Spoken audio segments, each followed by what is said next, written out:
नंतर पुन्हा स्थगित केलं. अच्छा, मला काही माहीत नाही. मंत्रिमंडळात मी नाही. ते दिलं, चांगली गोष्ट होती. आता स्थगिती काय दिलं काही कल्पना नाही. कोणाची काय मागणी आहे की काय, मला त्याची काही कल्पना नाही. पण चांगला पालकमंत्री यावा आणि त्या जिल्ह्याचं कल्याण करणारा तो असावा, असा पालकमंत्री आपल्याला मिळाला पाहिजे. नंतर पुन्हा स्थगित केलं.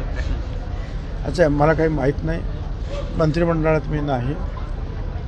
ते दिलं, चांगली गोष्ट होती. आता स्थगिती काय दिलं काही कल्पना नाही.